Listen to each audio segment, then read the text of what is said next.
একটা গুরুত্বপূর্ণ medicine calcarea carb. Calcarea carb একটা হোমিওপ্যাথির জন্য খুবই গুরুত্বপূর্ণ একটা মেডিসিন। তো ক্যালকেরিয়া কার্বের এখন সংক্ষিপ্ত মানসিক লক্ষণগুলো আমি বলবো, শুধুমাত্র মানসিক লক্ষণ, অনলি মানসিক লক্ষণগুলো। তো মানসিক লক্ষণের ভিতরে যদি আমরা ভয় দেখি ক্যালকেরিয়া কার্বের, তো অন্ধকারে ভয়, একা থাকতে ভয়, ভবিষ্যৎ নিয়ে ভয়, মৃত্যু বা পাগল হয়ে যাওয়ার ভয়, এগুলো তার ভিতরে পাবেন ক্যালকেরিয়া কার্বের। অন্ধকারে ভয়, একা থাকতে ভয়, ভবিষ্যৎ নিয়ে ভয়, মৃত্যু বা পাগল হয়ে যাবে এরকম ভয়। আর তার ভিতরে এত উদ্বেগ, অ্যাংজাইটি যদি থাকে, অস্থিরতা, এগুলোর মধ্যে যদি আমরা দেখি সামান্য বিষয়ে অতিরিক্ত চিন্তা, নিজের স্বাস্থ্য নিয়েও দুশ্চিন্তা, তারপরে সিদ্ধান্ত নিতে দেরি হয়, দ্বিধাগ্রস্ত প্রকৃতির, মানে সে প্রচুর দ্বিধাগ্রস্ত, কি করবে না করবে, কি চিন্তা ভাবনা করবে, এগুলো নিয়ে সে চিন্তা করতে থাকে এবং দ্বিধাগ্রস্ত থাকে।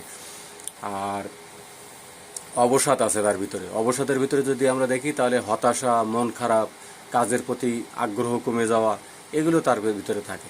আর সংবেদনশীলতার ভিতরে যদি আমরা দেখি তাহলে আলোচনা সমালোচনা সহ্য করতে পারে না। সে সমালোচনা করবেন, এটা সে সহ্য করতে পারবে না। সামান্য কথায় সে কষ্ট পায়, সামান্য কথায় কষ্ট পায়। নিট্রামিরের মতো, ইগনেশিয়ার মতো, লাইকোপোডিয়ামের মতো, পালসেটিলার মতো।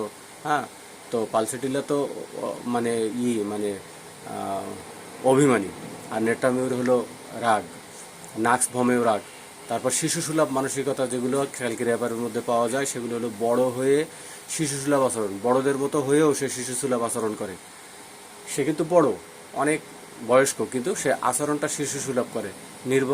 মানে নির্ভরশীলতা, এরকম একটা তার ভিতরে পাওয়া যায়। ধর্মীয় এবং আধ্যাত্মিক ব্যাপারে তার ভয় আছে, সেটা হলো পাপ, শাস্তি এবং ঈশ্বরের বিচার নিয়ে আতঙ্ক থাকে। সে পাপের ভয়, পাপ করছে এটার ভয়, তারপরে মানে আল্লাহ তাআলা তাকে শাস্তি দিবে, এই ধরনের ভয় এই তার মধ্যে থাকে। স্মৃতিশক্তি দুর্বল হয়ে যায়।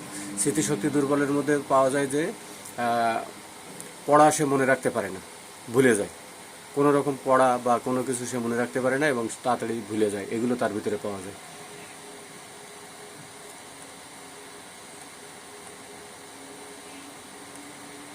এই যে সংক্ষিপ্ত মানসিক লক্ষণগুলো বললাম ক্যালকেরিয়া কার্বের, ডিম পছন্দ করে, হ্যাঁ, স্বাস্থ্য মোটাসোটা থলথলে, হ্যাঁ, শীতকাতর।